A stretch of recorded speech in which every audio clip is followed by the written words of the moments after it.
Boa tarde a todos aí que estão assistindo. Boa tarde, professor. Nós vamos falar hoje sobre acesso a banco de dados com LLMs, né? O grupo aí sou eu, Vladimir Ramos, o Vinícius e o João Ricardo Malta. É, então, vamos começar aqui. Bom, hoje em dia, a maior parte dos dados corporativos estão armazenados em bancos de dados relacionais. E esses bancos de dados estruturados exigem um conhecimento de SQL para que a gente tenha acesso a esses dados. E, ao mesmo tempo, esses dados cada vez mais precisam ser acessados por pessoas que não necessariamente dominam essa linguagem técnica.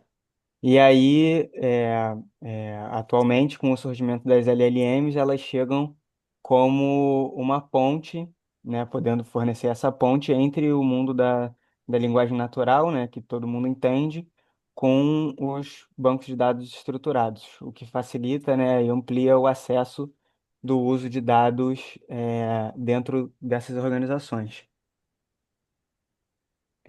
Como abordagens tradicionais, a gente tem o Text to SQL, que basicamente converte mensagens simples para a linguagem SQL.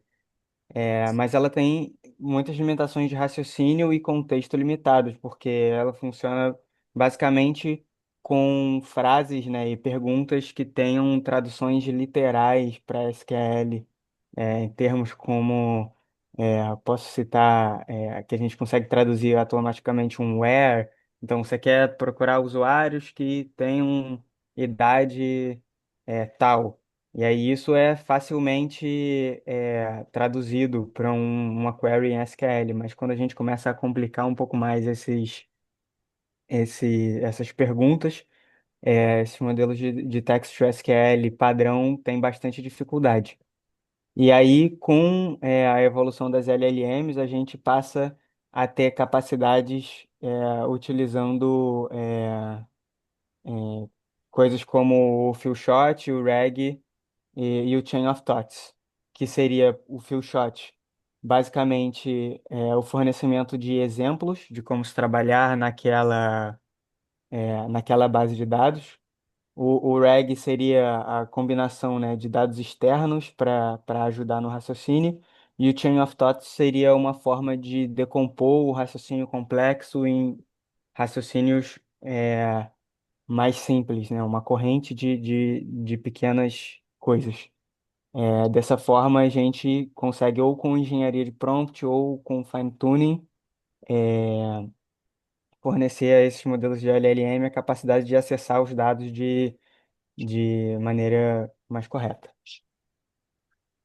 E aí também um paradigma, e um exemplo interessante a ser citado sobre acesso de bancos de dados com LLMs seria o TAG, né, que é o Table Augmented Generation, que é a Uhum. junção do, do, do Text to SQL com o RAG, né? Então, basicamente, ele funciona em três etapas, seria a síntese da consulta, onde a pergunta do usuário se transforma em SQL e esse SQL, na segunda etapa, é executado no banco.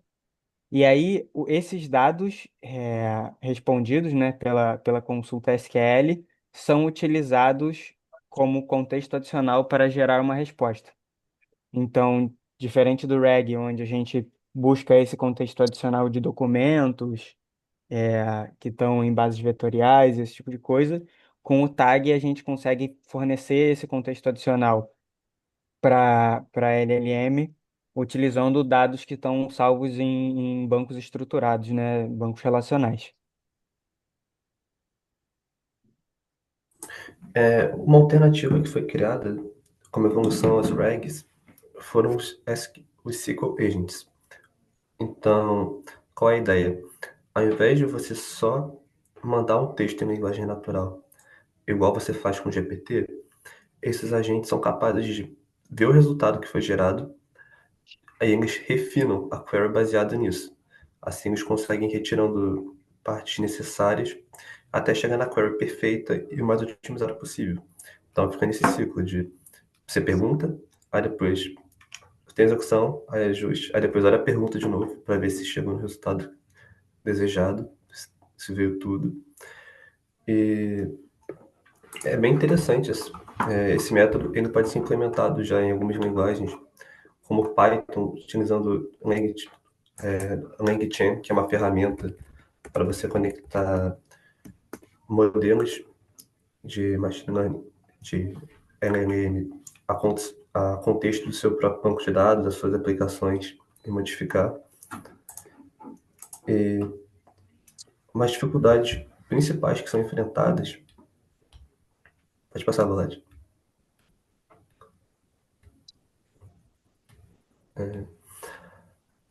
As principais dificuldades é que os bancos são muito grandes.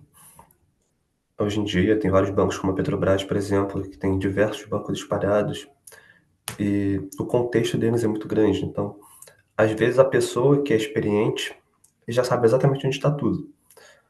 Mas para o modelo aprender o contexto inteiro demora muito tempo. A janela de contexto dele não é grande o suficiente.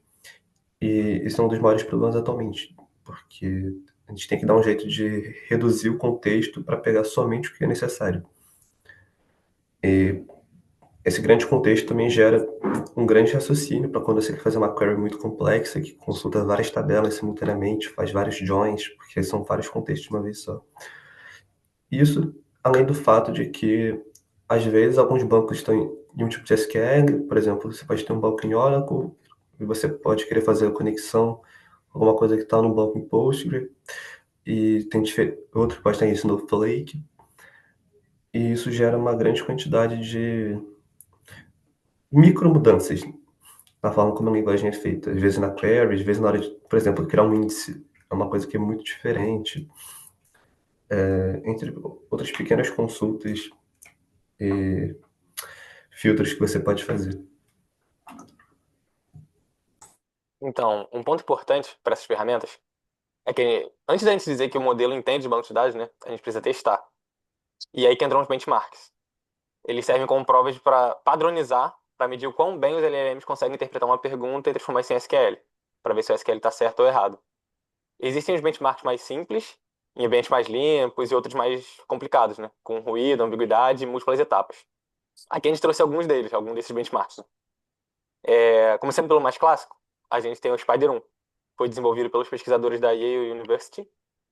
É, e ele virou uma referência acadêmica na área de text to SQL, porque as perguntas são limpas, bem formuladas e construídas com clareza semântica. Sempre baseado no banco de dados com esquemas explícitos, né? E anotados com precisão. Ou seja, o banco de dados já é estruturado para lidar com aquilo. É, essa organização torna o Spider 1 ideal para testar a capacidade dos modelos de entender a lógica SQL complexa, mas ao mesmo tempo afasta os desafios práticos do mundo real, né? Porque não tem ruído, não é de fato como é que os bancos estão estruturados. Já entre outros benchmarks, né, temos o BIRD e o Science, que buscam se aproximar mais dessas situações enfrentadas pelas LLMs em cenários corporativos e de produção, mais voltado para o mundo real, né? Neles a gente encontra perguntas com ruído, linguagem informal, construções incompletas e até inconsistência entre terminologia das palavras usadas pelo usuário. Como quando alguém menciona cliente, mas a tabela se chama usuário. É um exemplo clássico que LLMs enfrentam, né? Esses benchmarks trazem elementos como erros gramaticais, termos ambíguos e falta de contexto, forçando os modelos a fazerem referências, correlações semânticas e lidar com incertezas, diferentes dos anteriores. Do anterior, né? Desculpa, o Spider 1. E por fim, tem o Spider 2, que foi uma atualização direta do Spider 1, que agora ele está focado em lidar com fluxos de trabalho realistas. Em vez de avaliar apenas perguntas isoladas, o Spider 2 simula a interação mais complexa, o modelo precisa lidar com múltiplas consultas encadeadas, entender a documentação do banco de dados, navegar entre as tabelas, com nenhuma ou pouquíssima descrição e manter o raciocínio ainda assim contextualizado. Apesar de todo o progresso que foi feito com esses benchmarks, os resultados ainda estão abaixo do ideal. Um exemplo que teve recente foi o modelo O1 Preview da OpenAI, que é um dos mais avançados atualmente, né? Tem um desempenho de apenas 21% de acerto no benchmark Spider 2, que foi esse último que eu falei. Isso mostra que gerar o SQL simples pode ser fácil, mas entender o contexto real para LLM, né? Isso complica muito as consultas que são feitas nos bancos de dados. Enquanto ela sala log. Falando um pouquinho aqui sobre as direções futuras, o acesso do banco de dados com LLMs está cada vez mais ligado à construção de agentes autônomos e reflexivos. Os modelos vão além da simples geração de perguntas e respostas, né? A ideia é que esses agentes, exemplos que o Vini falou, sejam capazes de observar os efeitos de ações que executam, aquele esquema de ficar revendo se a resposta está batendo com o que foi perguntado ou não, como resultado da consulta, né, SQL. Isso como base para refletir sobre erros, revisar hipóteses e ajustar o raciocínio, de forma interativa, cada vez recursiva, né, pode ser assim. Esse comportamento inspirado em ciclo de feedback humano traz um grande potencial para aumentar a precisão e confiabilidade das interações, que é uma das técnicas muito utilizadas, né? Até os próprios chats estão começando a fazer isso, mostrar a linha de raciocínio do que ele está pensando antes de enviar a resposta completa.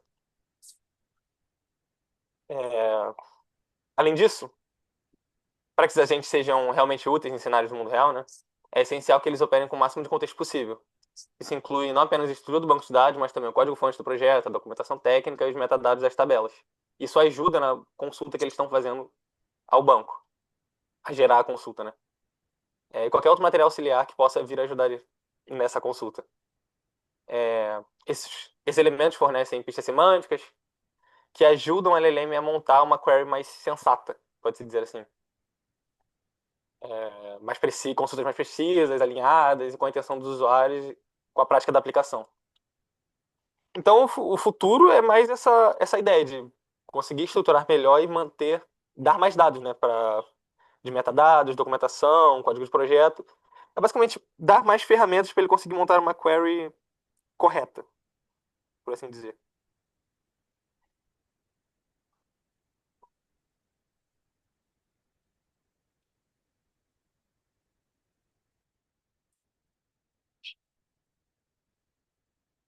Sim.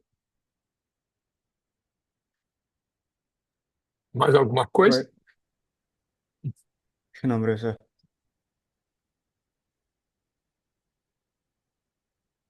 Aqui foi só basicamente alguns pontos que a gente trouxe, né? Os futuros, né? Como elas estão mudando, interagindo com os dados, que são esses que eu falei, do metadados, banco de dados, como é que está sendo essa interação, os desafios que o Vini trouxe, que são de escalabilidade, a precisão, que ainda tem muito problema, e os possíveis caminhos que a gente tem, né, para enfrentar esses desafios, que são os agentes inteligentes, interativos e integrados, com os mais dados que a gente inserir. Aqui foi só um tópico para mostrar mais ou menos como é que foi a apresentação. Bom, bom, posso? Então, acho, né?